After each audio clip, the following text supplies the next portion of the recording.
Cell BSc first के paper जो third हैं उसकी फर्स्ट यूनिट की हम बात करेंगे। कोशिका को जीव की प्राथमिक रचना माना गया है, क्योंकि कोशिका ही मिलकर शरीर का निर्माण करती है। कोशिका शरीर की संरचनात्मक और कार्यात्मक इकाई होती है। इसकी खोज की बात करें, रॉबर्ट हुक ने 1665 ईस्वी में कोशिका की खोज करी थी। साथ ही एंटोनी वॉन ल्यूवेनहॉक ने हरित लवक या क्लोरोप्लास्ट पौधों की कोशिकाओं में जो पिंड देखे उनको नाम दिया था।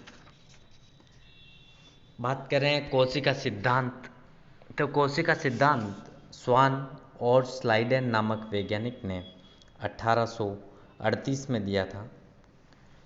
इनके अनुसार उन्होंने बताया कि प्रत्येक कोशिका एक जीव है तथा समस्त जंतु तथा पेड़ पौधे इन जीवों के समूह हैं जो एक विशेष नियम द्वारा निश्चित क्रम में बंधे होते हैं। और स्वान ने बोला कि सभी प्राणी एक से भागों द्वारा बने होते हैं जिन्हें कोशिका कहते हैं। इन दोनों की बातों और रिसर्च को मिला करके कोशिका सिद्धांत दिया गया। उसके अनुसार प्रत्येक जीव का शरीर एक या अनेक कोशिकाओं तथा उनसे उत्पन्न रचनाओं का बना होता है। कोशिकाएं जैविक और उपापचयी क्रियाओं की इकाई होती है। कोशिकाएं शरीर की morphological, structural, functional and physiological इकाइयाँ होने के अतिरिक्त हेरिडेटरी यूनिट्स भी हैं, क्योंकि इनमें आनुवंशिक पदार्थ होता है जो इनके केंद्रक में गुणसूत्रों के रूप में होता है।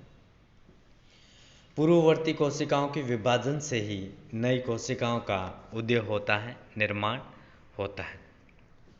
कोशिका सिद्धांत के महत्व की बात करें तो कोशिका सिद्धांत ने जीव विज्ञान की कई शाखाओं को प्रभावित किया है।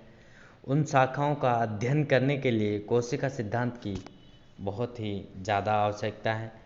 भ्रूण विज्ञान के अंदर एम्ब्रियोलॉजी, जाइगोट, इन सब में अगर हम देखें तो कोशिका सिद्धांत अपनी एक महत्वपूर्ण भूमिका निभाता है। कोशिका सिद्धांत के अपवाद की बात करें तो यह कई जीवों पर पूर्णतः सही प्रतीत नहीं होता, जैसे अकोशिकीय प्रोटोजोआ और अन्य कोशिकाएं जिनमें एक निश्चित केंद्रक नहीं होता, जैसे वायरस।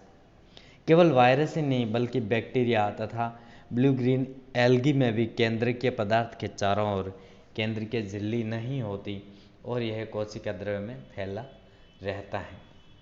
हम बात करें टिपिकल स्ट्रक्चर ऑफ सेल की, कोशिका के आकार की, तो यहाँ पर विभिन्न तरह की कोशिकाओं और उनके आकार दिखाई दे रहे हैं। बात करें कोशिका के आकार की तो इनका व्यास 2 म्यू से कई मिलीमीटर तक होता है। आकार में कोशिकाएं प्राय सूक्ष्म 0.01 से 0.1 मिलीमीटर होती हैं। बैक्टीरिया जो परिमाण में केवल 0.0002 से 0.0005 मिलीमीटर होते हैं, सबसे सूक्ष्म कोशिकाएं होती हैं। इसके विपरीत 175 मिलीमीटर तक शुतुरमुर्ग का अंडा होता है, जो सबसे बड़ी जीवित कोशिका का उदाहरण है। सबसे छोटी कोशिका का अगर हम रिकॉर्ड में उदाहरण देखें तो माइकोप्लाज्मा गैलीसेप्टिकम है, जिसका व्यास केवल 0.1 माइक्रोन होता है। इसको जीव जगत का जोकर भी कहते हैं। तो सबसे बड़ी कोशिका हम कहें शुतुरमुर्ग का अंडा, जिसकी साइज होती है 175 मिलीमीटर, जबकि सबसे छोटी कोशिका माइकोप्लाज्मा गैलीसेप्टिकम है, जिसकी साइज व्यास या डायामीटर 0.1 माइक्रोन होता है। कोशिका के आकार ये गोल, चपटी, लंबी, चौकोर, आयताकार, शाखान्वित हो सकती हैं, जैसा कि इस डायग्राम के अंदर आप देख रहे हो। नर्व सेल हैं, आरबीसी हैं, अमीबीय कोशिका हैं जिनकी आकृति फिक्स नहीं होती, एग ऑफ ऑस्ट्रिच, ल्यूकोसाइट वगैरह सभी। संख्या संख्या की बात करें, जो एक कोशिका से बने होते हैं वो एक कोशिके कहलाते हैं। Example protozoan, amoeba, paramecium, etc.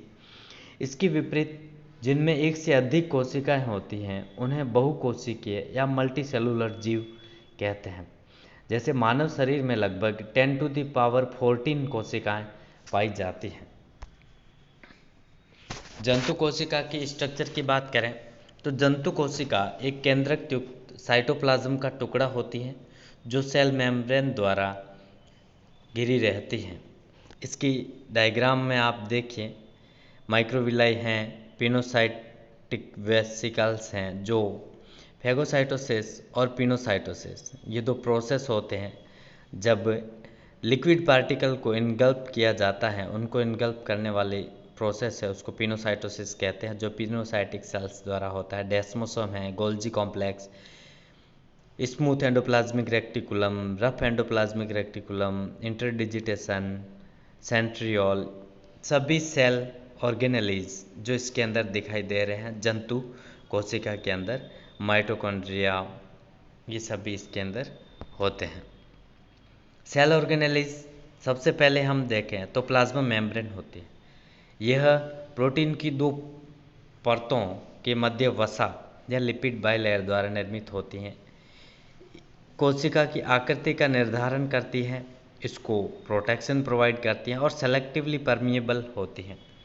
Cytoplasm में साइटोसोल, यह भी सोल्यूबल एंजाइम युक्त कोलाइडी पदार्थ होता है जो ग्लाइकोलाइसिस इसके अंदर होता है, ग्लाइकोलाइसिस प्रोसेस, क्योंकि क्रेब्स साइकिल है वो माइटोकॉन्ड्रिया में होता है।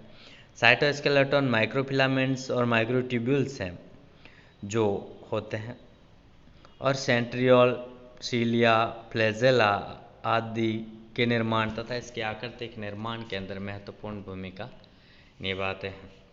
एंडोप्लाज्मिक रेक्टिकुलम दो प्रकार की होती हैं, चिकनी और रफ। आंतरिक कलाओं का जाल और ट्यूबुल्स और वेसिकल्स की बनी होती है। इसका काम इंटरसेलुलर ट्रांसपोर्ट है।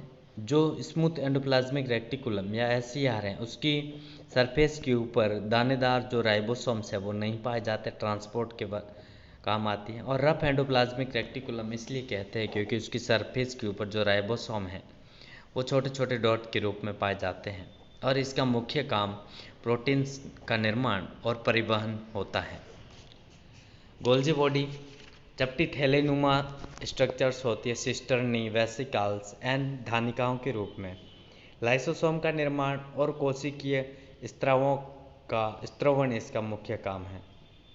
माइटोकॉन्ड्रिया, यह दो झिल्लियों युक्त थैलेनुमा संरचना होती है जिसमें आंतरिक मेम्ब्रेन है जो क्रिस्टी के रूप में होती है। इसमें रेस्पिरेटरी एंजाइम्स रहते हैं और इलेक्ट्रॉन ट्रांसपोर्ट चैन भी चलती हैं। ऊर्जा का निर्माण और कोशिकीय शोषण।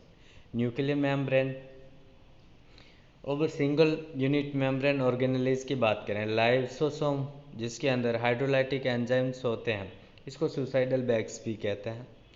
पैरोक्सोसोम, इसके अंदर ऑक्सीडेटिव एंजाइम्स युक्त रचनाएं होती हैं और ये मेटाबॉलिक क्रियाओं होती हैं। यहाँ पर वेसिकल्स हैं, इसमें झिल्ली युक्त ऑर्गेनेलिज होते हैं और अंतर्गत पदार्थों का स्टोरेज करती हैं। राइबोसोम प्रोटीन और RNA के कण एंडोप्लाज्मिक रेक्टिकुलम की सतह से युक्त होते हैं। प्रोटीन्स के निर्माण के अंदर micro tubular organelles, centriole, cilia, flagella and basal bodies होते हैं। आगे बात करें हम प्लांट सेल की, तो प्लांट सेल की स्ट्रक्चर के अंदर इसके चारों तरफ सेल वॉल पाई जाती हैं जो कि सेलुलोज की बनी होती हैं। इस अलावा इसके अंदर निम्न स्ट्रक्चर हैं वो पाई जाती हैं, क्रोमेटिन है, सेल वॉल है, न्यूक्लियस है, क्रिस्टल्स है, क्लोरोप्लास्ट, माइटोकॉन्ड्रिया, एंडोप्लाज्मिक रेक्टिकुलम और chloroplast. Difference between animal cell and plant cell.